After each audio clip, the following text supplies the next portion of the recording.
pessoal, tudo bem? Hoje estamos aqui no E-Commerce Tech Talks, podcast da Cool Dubai. Estou aqui na minha frente, né, com Reginaldo França, vulgo Samurai, pelo menos assim que as pessoas conhecem ele. É dos meus incríveis sócios. Boa. E hoje a gente vai falar sobre um tema bem bacana, que é metaverso / metacommerce. Né, Samurai? É isso aí. Espero que vocês gostem do Tech Talk que a gente vai fazer. Vamos começar desde o começo.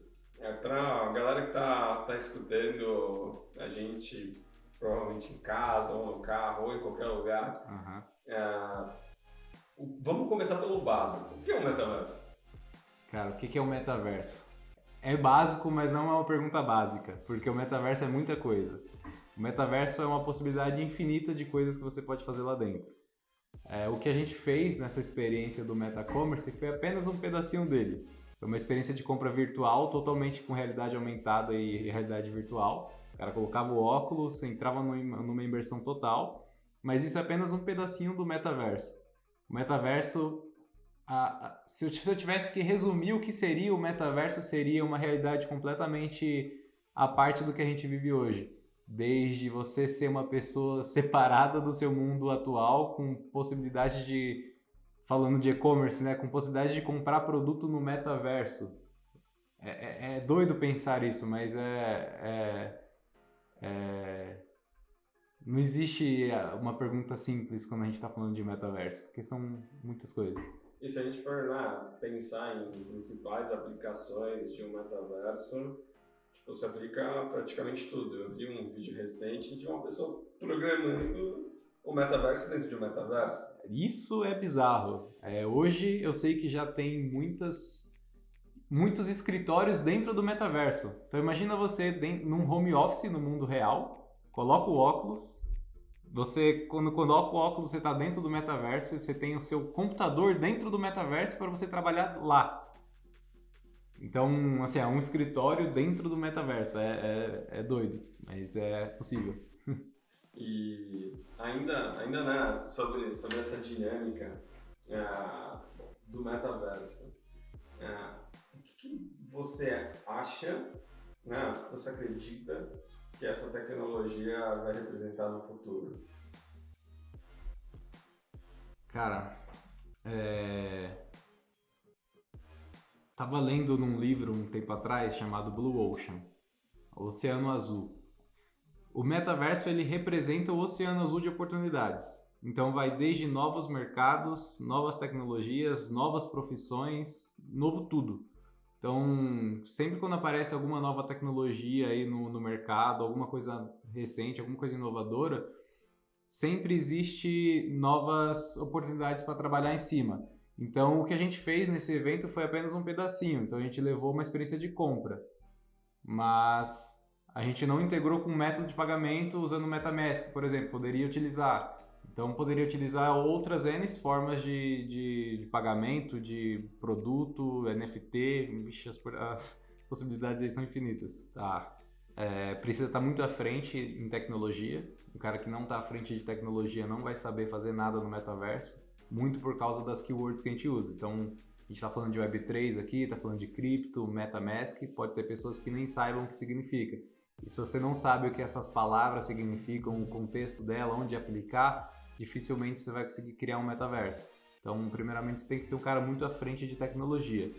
Segundo, se você for desenvolvedor, eu sou desenvolvedor, isso ajudou muito, porque é algo bem tech, assim, você entender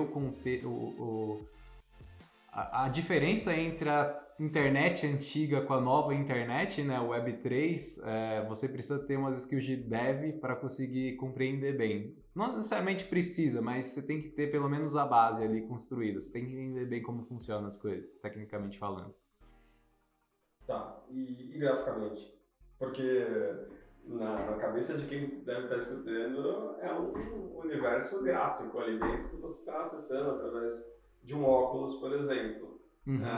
Precisa ser tipo game designer, alguma coisa assim? Assim como na internet que a gente usa hoje, onde tem o back-end e o front-end, no metaverso é a mesma coisa. Então, quando a gente está falando de cripto e transação, é a parte do back-end do metaverso.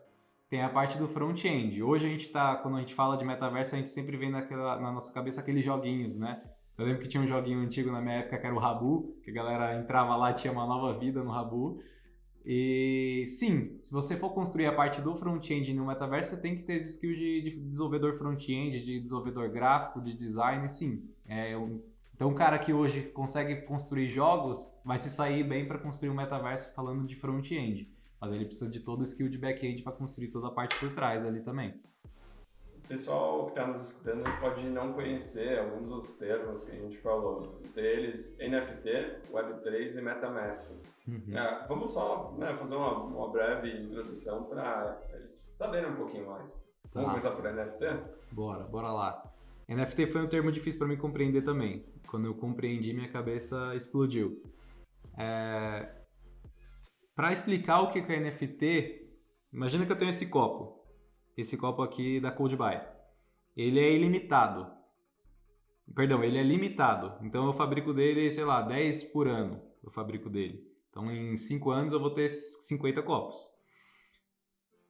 O NFT nada mais é do que uma versão desse copo digitalmente falando. E eu consigo colocar um valor para esse copo uma vez que ele é limitado. Eu agrego valor a esse copo digitalmente.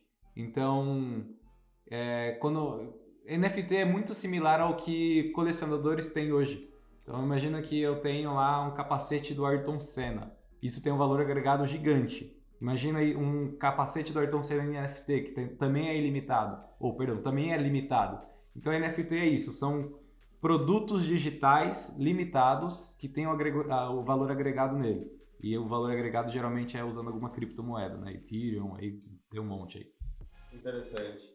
E é o Web3 que todo mundo fala? Você tem alguma coisa para contar pra gente? Tá. A Web3 é onde tudo isso funciona. Onde cripto funciona, onde NFT funciona, onde metaverso funciona. É a internet descentralizada. Hoje, quando a gente usa a internet, ela sempre tem um foco. Então, você está acessando um site, ela sempre vai bater num servidor específico.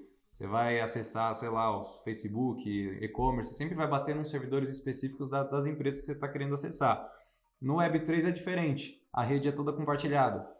Então, é o conceito do blockchain também, né? Eu acessei um determinado site, um determinado produto digitalmente falando, essa minha requisição que eu estou fazendo lá no client vai bater em diversos servidores para trazer o resultado que eu preciso, porque os dados vão estar em diversos lugares separados. Então é por isso que é descentralizado, diferente do que é centralizado hoje. Bem interessante. E só para finalizar essa primeira etapa, MetaMask... Tá, MetaMask é o que a gente usa para usar as criptomoedas. Então é como se fosse uma carteira digital. Imagina que eu acessei lá um e-commerce, acessei o e-commerce de algum cliente nosso aí, por exemplo, não sei, e eu quero fazer uma compra usando uma criptomoeda. É através do MetaMask que eu vou fazer essa compra. O MetaMask é essa interface, esse middleware entre a criptomoeda e o produto que você vai querer comprar, né? Que tem um valor agregado. Muito interessante. Agora vamos contar a história que eu acho que o pessoal aí deve querer escutar bastante. Como você, né? Sei que foi você e o Felipe Júlio conseguiram fazer um metaverso em um mês. Como isso foi possível? Cara, isso foi possível porque não foram apenas 30 dias. Foram 30 dias muito corridos. A gente ralou bastante.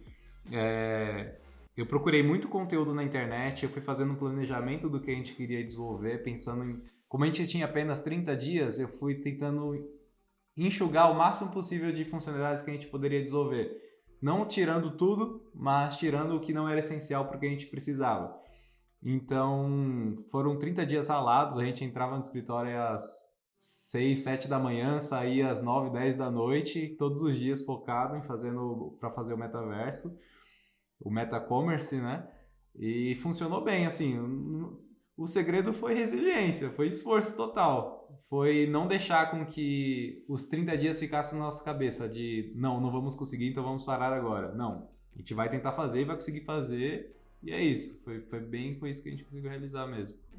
Como você enxerga, né, o metacommerce? Sou um grande varejista, Aham. e eu gostaria de começar, né, um meta-commerce para os meus usuários, focando nesse público novo Aham. que tem no mercado. O que eu preciso?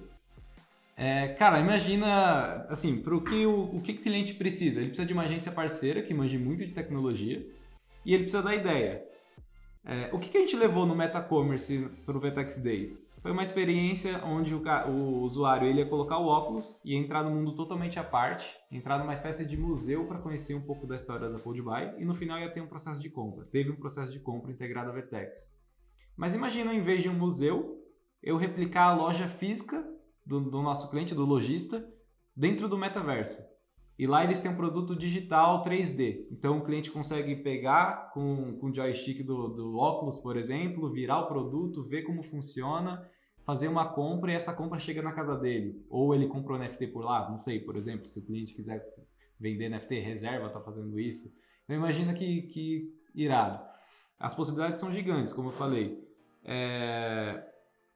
Além de replicar uma loja física no virtual, imagina, por exemplo, uma loja de moda.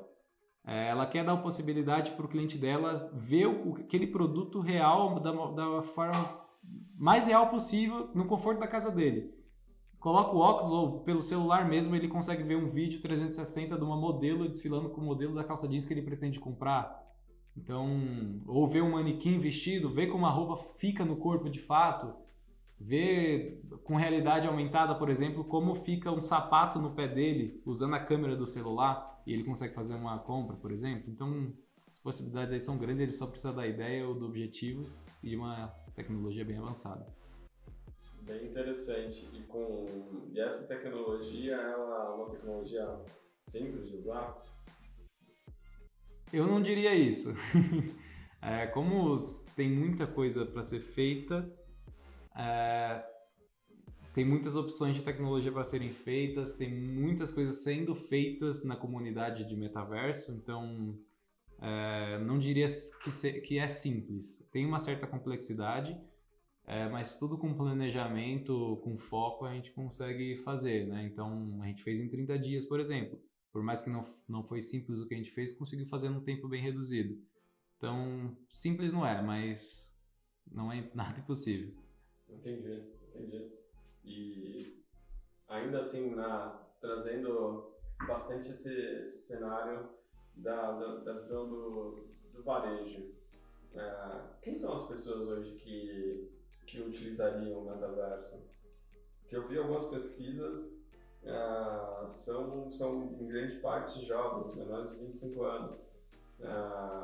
Você tem visto alguma coisa diferente disso? No geral, são pessoas mais jovens sim que usam esse tipo de tecnologia. Isso refletiu no nosso stand, eram pessoas mais jovens que estavam mais curiosas para conhecer o que a gente fez. Mas teve diversos tipos de público para ver o que a gente fez e dispostas a aprender, dispostas a descobrir o que a gente estava fazendo ali. Então, o público ele é bem abrangente. Imagina que a gente pode seguir numa linha de facilitar uma experiência de compra para uma pessoa mais velha que tenha mais dificuldade em usar a tecnologia e usando a tecnologia para facilitar ela fazer essa compra. Bem many to many aí, né? Bem conceito de herança, mas a tecnologia para as pessoas mais velhas podem ser mais difíceis de utilizar e a gente pode usar a tecnologia a favor disso. A gente pode usar um metaverso para facilitar um processo de compra para uma pessoa assim, sabe? Então, o público é gigante. Ainda nessa linha, né? Foi quantos dias do evento? Foram 2 dias de evento. 2 dias de evento. Você ficou nos 2 dias acompanhando as pessoas, eu imagino, nas experiências delas dentro do metaverso. Sim. Você falou que teve, né, os públicos mais diversos lá dentro. Uhum. Como era a reação das pessoas antes delas entrarem e depois quando elas saíam? Né? O que elas comentavam? Porque é um negócio, não dá nem pra falar relativamente novo, bem novo. Acho que somente a Coldbyte estava fazendo alguma coisa assim. Sim. Lá, não? Sim, exatamente. Se eu fosse resumir um sentimento quando a pessoa chegava no stand para fazer a experiência, era curiosidade. Olhava o óculos, olhava o painel de LED lá, que ela ia entrar no outro mundo, ela chegava muito curiosa. Tirava o óculos, o sentimento era wow, sim, era um sentimento de, meu Deus, o que eles fizeram aqui?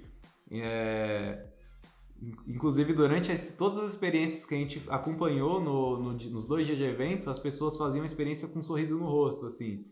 Independente da idade, independente de qualquer coisa, todas as pessoas saíam sorrindo da experiência. Porque é algo novo e quando a pessoa coloca o óculos, ela enxerga que aquilo tudo é possível ser feito, acho que bate alguma coisa na mente da pessoa que fala, nossa, a tecnologia está avançando muito rápido e isso vai ser incrível. Porque foi esse sentimento que as pessoas, quando tiravam o óculos, tinham, sabe? As pessoas enxergavam que tinha muita oportunidade para trabalhar em cima, tinha muito mercado. Então, tinha pessoas que já captavam de cara o que poderiam fazer no e-commerce dela, por exemplo. Já tinham pessoas que já estavam trazendo problemas para a gente de meta-commerce. Então, eu quero implementar um meta-commerce na minha loja. Eu quero fazer isso que vocês fizeram na minha loja, sabe? Já tinha gente trazendo o problema, tinha gente que quando tirava o óculos falava, nossa, agora eu tive várias ideias para fazer. Então, foi tipo uma virada de chave essa experiência no Tax Day. É um ambiente bem criativo, né? Estimula bastante criatividade. Estimula muito, muito mesmo. Acho que para a gente finalizar por aqui, qual a sua visão, né, visão de futuro que você acredita do metaverso? Eu sei que o Facebook não, a Meta, né? Tá lançando um novo óculos aí em breve. Eu sei que o número de devices ficando ativos estão crescendo significativamente, né? Eu sei ainda mais, até brinco um pouco, a minha geração está começando a virar a geração dos meus pais, quando chegou o celular. A gente fica meio receoso ali. Então, qual a sua visão de fato assim, de futuro? Tá, legal. Fazendo até uma relação com a sua pergunta no início sobre games, né? E sobre isso que a Meta está fazendo do novo óculos. Eu vi recentemente que eles estão fazendo esse novo óculos focado em produtividade e não para games como eles geralmente vinham fazendo. Então aí a gente já enxerga um potencial gigante. A gente comentou que tem escritórios dentro do metaverso, você pode ter um próprio desktop, um próprio escritório dentro do metaverso, com a sua mesa, com o seu desktop, seu notebook, seu teclado. Então a Oculus, né, o Meta já está pensando nisso. Isso é um ponto. Falando de futuro, eu vi também um artigo recente de que 87% das pessoas não se sentem preparadas, tecnicamente falando, para o futuro. E eu pensei, e faz sentido elas não estarem preparadas, tecnicamente falando, porque a tecnologia vem avançando rápido demais, hoje é uma tendência, amanhã é outra, ontem foi outra tendência. É normal as pessoas não se sentirem preparadas, mas entenderem que elas não estão preparadas, que elas precisam se preparar, já é o primeiro passo. Então assim, se você não sabe o que é metaverso, metacommerce, se você sabe que não sabe, vai atrás. Porque o mundo de metaverso é gigante, vai crescer cada vez mais, seja em questão de produtividade, seja em questão de coisas que a gente nem sabe que vai ser lançadas no metaverso ainda, porque tudo que a gente está conversando aqui é que a gente sabe que já existe e que está sendo feito. Tem a outra parte, tem o Blue Ocean, né, o que a gente nem sabe que vai ser feito ainda. Então, visão de futuro é essa. Meta tá aí, fazendo óculos para produtividade, fora dos games, pessoas comprando virtualmente cada vez mais. E pra gente não perder um pouco do humor, a gente tá vivendo uma Matrix aí? Olha, eu avisei, hein? Eu avisei. Eu acho que sim, hein?